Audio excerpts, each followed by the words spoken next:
The cold winter wind whipped against the small cottage windows, rattling the worn wooden frames. Inside, Emma Thompson sat at the rickety kitchen table, her fingers tracing the edges of another overdue bill. Her son Oliver, just 8 years old, sat quietly beside her, his eyes fixed on a slightly torn math worksheet. Emma's world was a delicate balance of hope and struggle. At 28, she had already lived a lifetime of challenges. The small coastal town of Whitby seemed to breathe down her neck, a constant reminder of her limited options. Her job at the local bakery had disappeared 2 weeks ago, leaving her with nothing but a stack of unpaid bills and a growing sense of desperation. The kitchen was cold. Emma's fingers were nearly numb as she tried to calculate how they would make it through the month. Oliver's school shoes had holes and the heating was barely enough to keep them warm. She remembered her mother's words, words of strength, of survival. Those memories were the only warmth she had left. "Mom?" Oliver's soft voice broke through her thoughts. "Can we have bread for dinner again?" The question stabbed at her heart. She forced a smile, trying to hide the tears that threatened to fall. "Of course, sweetheart. We'll make it special. Tonight." Their tiny apartment was a testament to survival. Photographs of happier times hung slightly crooked on the walls, images of a life before everything changed. Emma's husband had left 3 years ago, leaving her alone with Oliver, with nothing but a broken promise and empty bank account. But Emma was not the type to give up easily. That evening, after putting Oliver to bed under 3 worn blankets, she pulled out an old community college brochure she had picked up months ago. The job training programs caught her eye. Free courses, opportunity. Her fingers traced the course listings, computer skills, administrative training. Something inside her sparked, a tiny flame of hope that refused to be extinguished. Oliver mumbled in his sleep, turning slightly. Emma looked at her son, her entire world compressed into one small, beautiful human. She knew she had to do something, anything. The clock ticked past midnight. Outside, the winter storm continued, snow beginning to accumulate on the narrow street, but inside Emma was making a plan. Her mind raced with possibilities. The job training could be her ticket out of this constant struggle. She thought about her dreams. Once she had wanted to be a business manager. Once she had believed in endless possibilities. Motherhood and life's challenges had pushed those dreams into a dark corner, but tonight something felt different. The next morning, Emma woke early. She dressed Oliver in his warmest clothes, packed his lunch, 2 slices of bread and a small apple. She dropped him at Mrs. Williams's house, their kind neighbor who always helped when she could. At the community college, Emma's hands shook as she filled out the registration form. Her handwriting was unsteady, reflecting her nervous energy.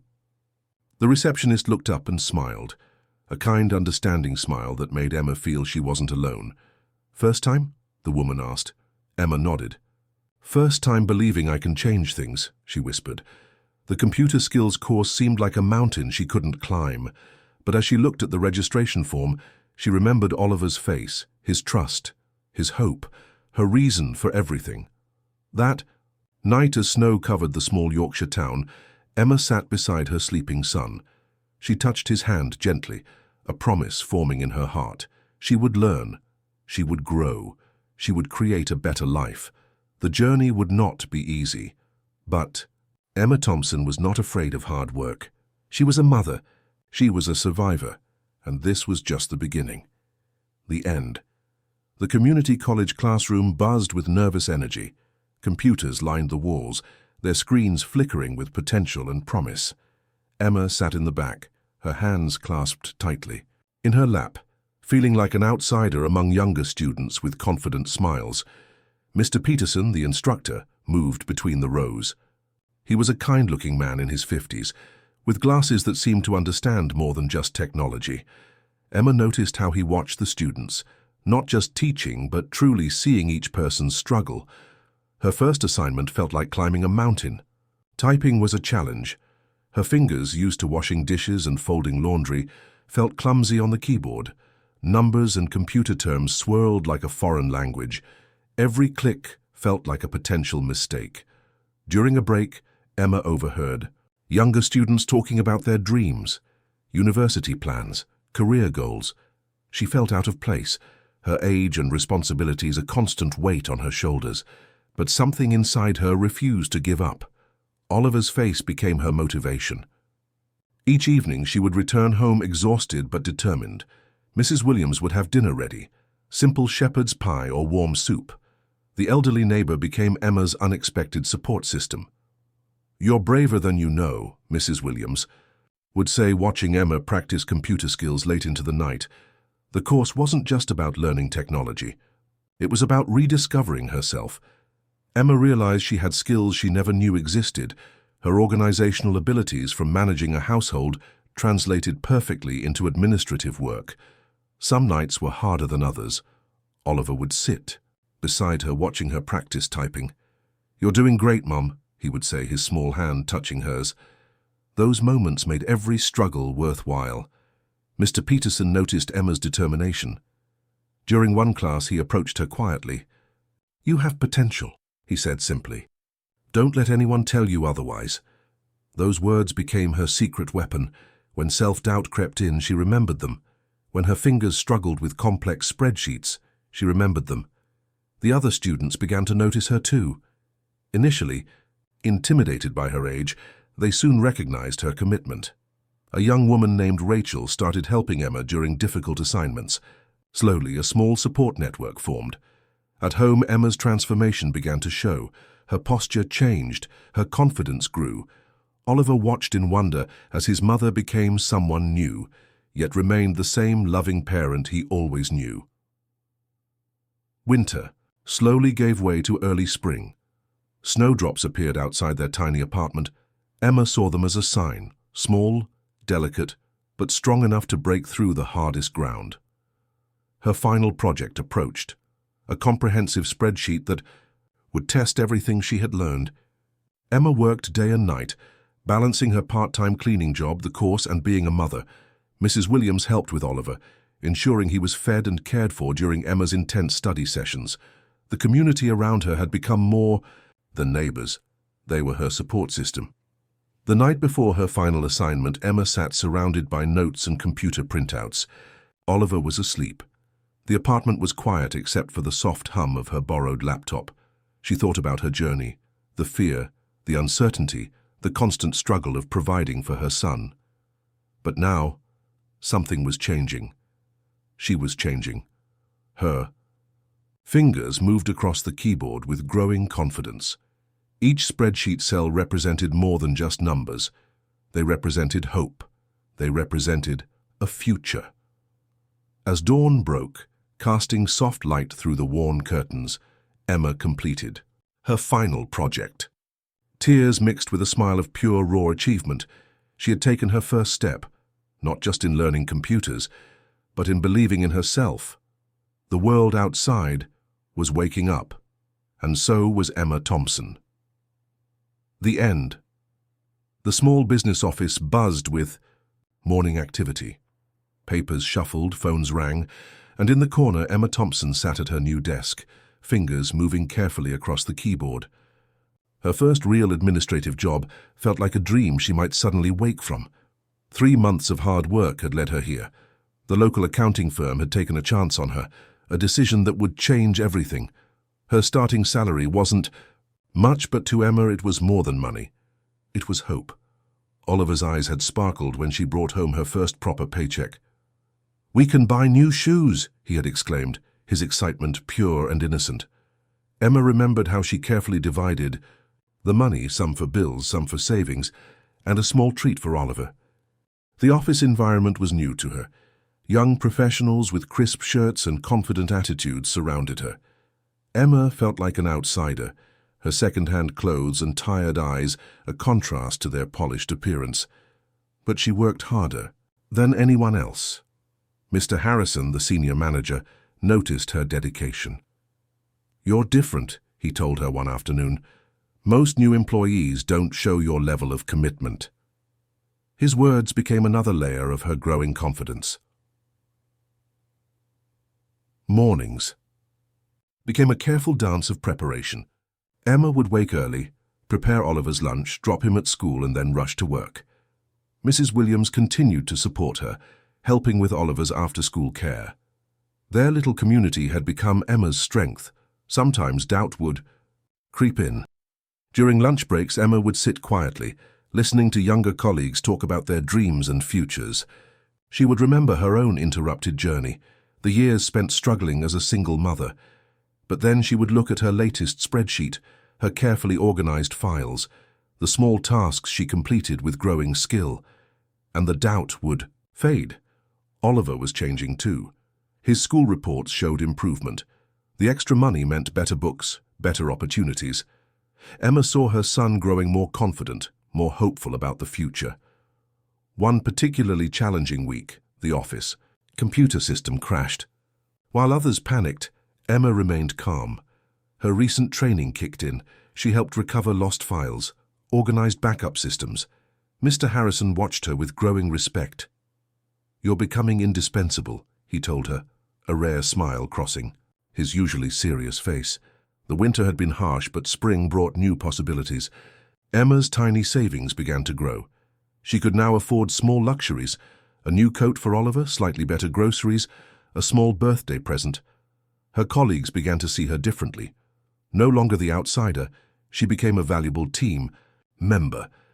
Rachel, the young woman from her computer class, would often stop by her desk to chat and offer support. At home, Emma's transformation was visible. Her shoulders were straighter. Her smile came more easily. Oliver noticed the change most of all. "You look happy, Mum," he would say, hugging her tightly. The journey wasn't easy. Some days were harder than others. Some moments brought back memories of struggle and doubt. But Emma had learned something powerful. She was stronger than her circumstances. Her first performance review came with a small bonus. Mr. Harrison praised her attention to detail, her commitment, her ability to learn quickly. Emma fought back. Tears of pride. As summer approached, Emma realized how much had changed. The desperate woman who had walked into the community college months ago was gone. In her place stood a confident professional, a dedicated mother, a woman who had broken her own barriers. Oliver watched her pack her work bag one morning. "Mom," he said suddenly, "I want to be just like you when I grow up." Those words were worth more than any paycheck. More than any professional achievement, Emma hugged her son, knowing their journey was far from over. But for the first time in years, she was excited about what might come next. The world was opening up, and she was ready. The end, the phone call, came on a Tuesday morning. Mrs. Williams, Emma's elderly neighbor, had fallen ill. The doctors said it was serious, pneumonia that had quickly become complicated. Emma's carefully constructed world suddenly felt fragile. Oliver was just entering a crucial school term. Mrs. Williams had been his after-school support, his extra grandmother who made sure he was fed and cared for. Now everything was changing. Emma's workplace became her next challenge. She needed flexibility, time to care for Mrs. Williams, time to support Oliver, time to keep her job. Her hands shook as she approached Mr. Harrison, preparing for the worst. "I need to adjust my working hours," she explained, her voice steady but nervous. "My neighbor is very ill, and I'm her primary support." To her surprise, Mr. Harrison listened. Really listened. The office had begun to see Emma as more than just an employee. She was reliable, hard-working, a problem solver. "We'll make it work," he said simply. "Your job is secure." Those words meant everything. Emma's colleagues rallied around her. Rachel offered to help with some of her administrative tasks. Another colleague, James, brought home-cooked meals for her to take to Mrs. Williams. The hospital became a second home. Emma would visit Mrs. Williams every evening, holding her frail hand. Oliver would sit quietly, drawing pictures to cheer up the elderly woman who had been like a grandmother to him. Nights became a careful balance. Emma would work during the day, care for Mrs. Williams in the evening, and ensure Oliver's homework and meals were taken care of. Sleep became a luxury she rarely enjoyed. Her colleagues noticed her struggle. Instead of criticism, they offered support. Mr. Harrison allowed her to work flexible hours. The office became more than a workplace. It became a support system. Oliver showed remarkable maturity. He would help prepare simple meals, Keep the apartment clean, do his homework without constant supervision. Emma watched her son grow before her eyes, turning from a child into a young person who understood responsibility. Mrs. Williams' recovery was slow. Weeks turned into months. Medical bills began to pile up. Emma's carefully built savings started to disappear.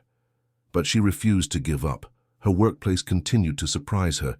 When her medical expenses became overwhelming, her colleagues organized a small fundraiser.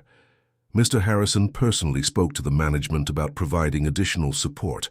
"You're part of our team," he told her, "and we take care of our own."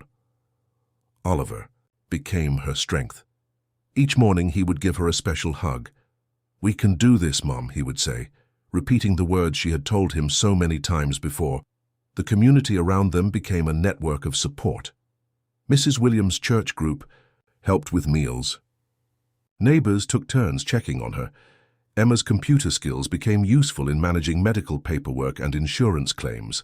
Slowly, Mrs. Williams began to improve. The doctors were surprised by her recovery. Emma knew it was more than medicine. It was the love surrounding her. Her job remained secure. Mr. Harrison recognized her dedication, her ability to manage multiple challenges. During her performance review, he recommended her for a small promotion. "You've shown us what true resilience looks like," he told her. Oliver's school report came with glowing comments. Despite the challenges, he had maintained his grades. His teachers praised his maturity, his understanding of responsibility. As autumn approached, Mrs. Williams returned home, weak but recovering. Emma had negotiated flexible working hours to support her. The community had come together in ways she never expected. One evening, sitting with Oliver and Mrs. Williams, Emma realized something powerful. Challenges didn't break you. They showed you how strong you could be. Her life wasn't perfect, but it was full of love, full of hope, full of unexpected strength. The world outside their small apartment continued, but inside, something beautiful was happening. The end 3 years had passed since Emma's first tentative steps into the world of administrative work. Now she stood in the conference room, presenting a complex project proposal to the company's senior management team leader. The words still felt strange when she said them out loud.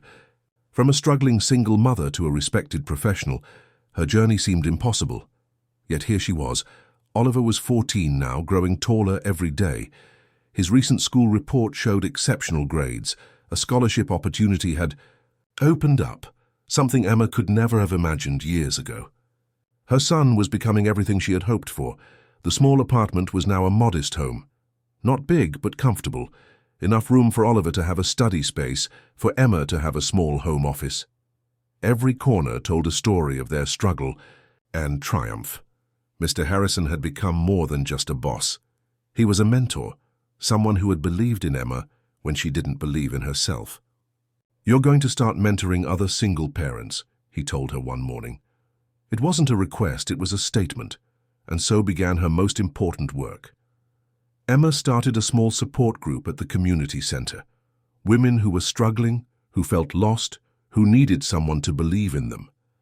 "I was exactly where you are," she would tell them. "And look at me now." Her story spread. Local newspapers ran a feature about her journey.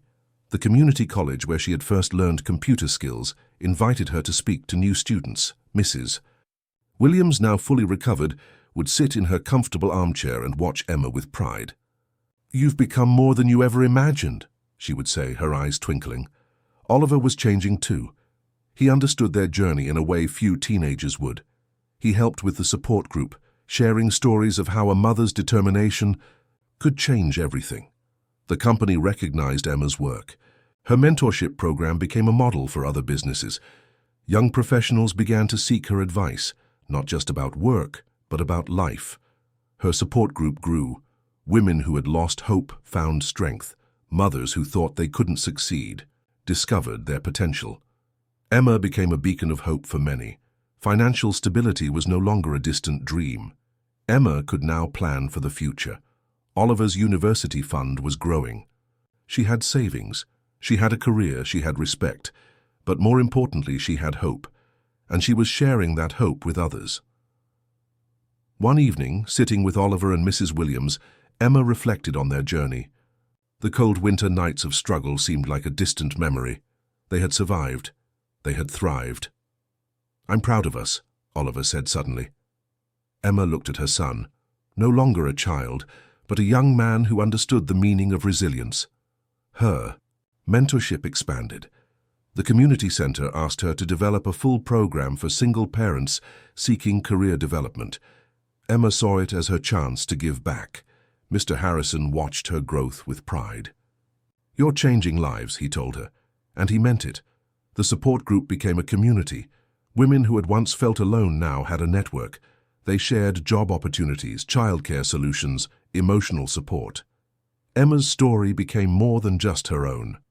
It became a testament to human resilience, to the power of community, to the strength of a mother's love. Oliver was preparing for university applications. His dreams were big, perhaps law, perhaps business. Emma knew he would succeed. He had learned from the best. Mrs. Williams would often say, "Some people are given challenges to show others what's possible." Emma had become that possibility. Her journey wasn't about becoming perfect. It was about becoming stronger, about showing that one person's determination could change everything. As the sun set on another day, Emma looked at her life, not perfect, but beautiful, meaningful, full of hope, and she knew their story was just beginning. The end.